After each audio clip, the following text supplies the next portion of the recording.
Hello students, welcome to Standard 10 Subject Mathematics, Chapter 10 Circles. This is lecture number 1. So this chapter is circles. It was in 9th standard also. You know the definition of circles, the radius, the diameter, the chord, that type of all the related terms we have seen in 9th standard. Here we will introduce some more terms related to circle. So they are non-intersecting line, secant and tangent. So as we can see the figures here, figure number 1, a circle is given and a line is there. Figure number 2, the circle is there and a line intersecting this circle in two distinct points A and B. Here the circle is given and the line PQ is intersecting the circle at only one point. In the first figure, the circle and line were not intersecting. So this way, the first figure, the line and the circle not intersecting anywhere. In second figure, the line intersecting the circle at two distinct points. In third figure, the line intersecting the circle at only one point. So we'll say one by one all. In figure 1, the line PQ and the circle have no common point because they are not intersecting anywhere. So they don't have any common point, no common point. In this case, the line, this line PQ, is called a non-intersecting line with respect to the circle. For this circle, this line is considered as non-intersecting line. Simple. Because it is not intersecting the circle. Simple. In figure number 2, this figure, there are two common points A and B that the line PQ and circle have. This line PQ and the circle have two common points, that is A and B. So in this case, the line is called a secant of the circle. In this case, this line is called secant of the circle. So what is the definition will be of secant of the circle? If the line intersecting the circle at two distinct points, then the line is called secant of the circle. Right? In figure number 3, there is only one point A, which is common to the line PQ and the circle. The line PQ and the circle have only one common point, that is A. So in this case, the line PQ is called a tangent to the circle. So what will be the definition of tangent? The tangent is a line which is intersecting the circle at one and only one point. This is point A, so it is called tangent. So in these three figures, we have understood the non-intersecting line for the first figure. For second figure, it is secant, the line is secant, and in third figure, the line is tangent. This way we have seen with the definition with the figure we understood. Now, tangent to the circle, we will explore it. A tangent to a circle is a line that intersects the circle at only one point. You can understand now the definition of tangent. The tangent to a circle is a line which is intersecting the circle at only one point. There is only one tangent at a point of the circle. So this is the circle, you know, and this point A is of the circle if you consider. So on that point only one tangent you can draw. If you take the another point of the circle, suppose here I am taking one more point here, suppose here. The B point if you take, so on that point only one tangent can be drawn. Means if you are considering any one point on the circle, so from that point only one circle we can draw. That is the point here. There is only one tangent at a point of the circle. The tangent to a circle is a special case of the secant. The tangent is a special case of secant. How it becomes? When the two endpoints of its corresponding chord coincide. If you consider this secant now, to understand this statement, if you consider this secant, it is intercepting the chord inside the circle with the two endpoints A and B. The secant intercepting in the circle a chord with the two endpoints A and B. If you consider this chord coinciding both the endpoints at one point only, if you consider A and B are equal points, so it becomes like this. If both the endpoints So this A point will be coinciding, you can say, of the chord, and both the endpoints of the chord are coinciding on point A, and at that time this secant becomes the tangent. This way the statement you understand. The tangent to a circle is a special case of secant when the two endpoints of its corresponding chord coincide. Both the endpoints of the chord, like A and B, becomes the one point only. At that time, like this situation you will have, and at that time the secant is called chord. So after understanding this about the tangent, we have the theorem 10.1, very important theorem in the circle chapter. From the circle chapter also, one theorem you will find in your board exam.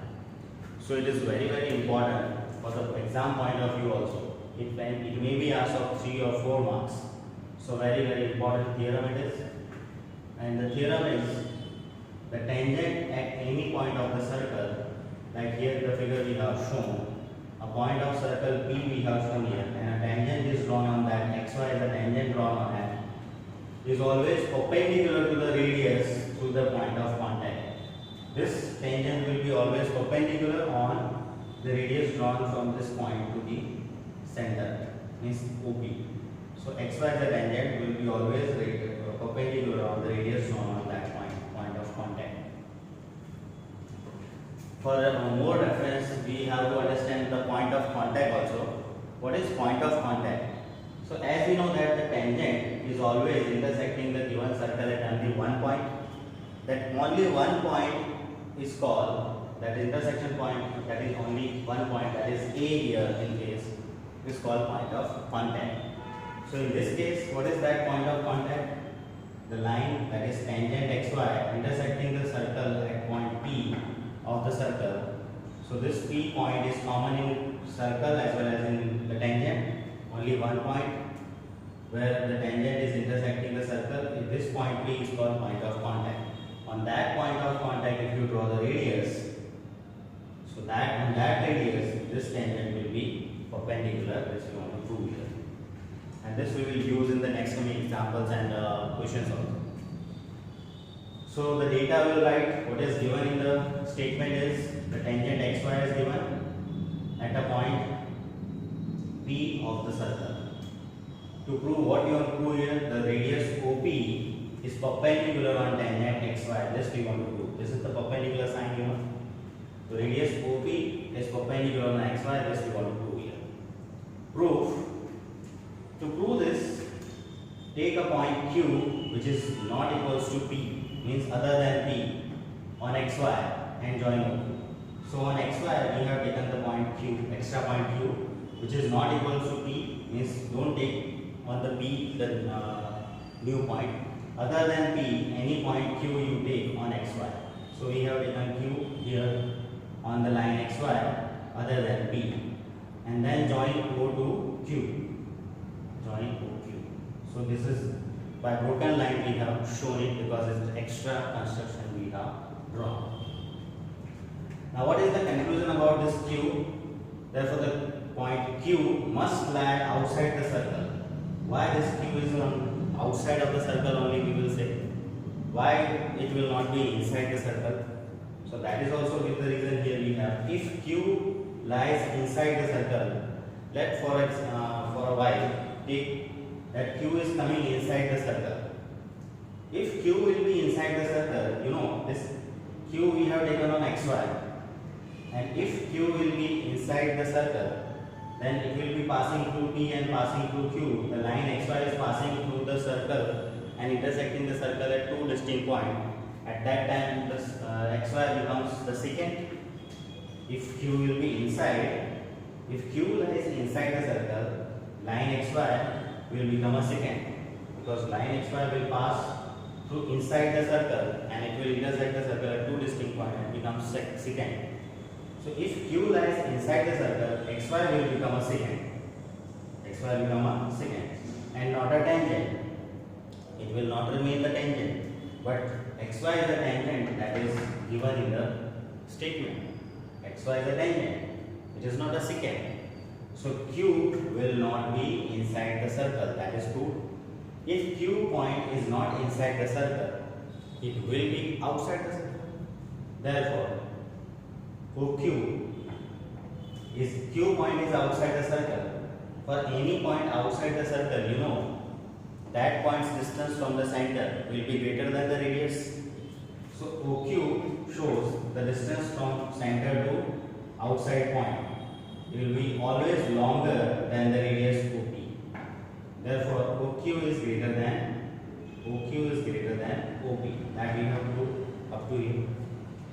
Since this happens for every point on the line XY, we have talked about only one point on the line XY Q. If you take any other point except Q also now, except P, if you take anywhere the point except this Q, except this P, you take anywhere the point on the line XY, this will be always true that from the center to that point, the distance will be always greater than the radius. Means the radius OP is at the shortest distance, right? So on the line XY except the point P, this happens for every point on the line XY. So OP is the shortest of all the distances from the center O to the point XY. OP is the shortest distance from the center to this line. And you know that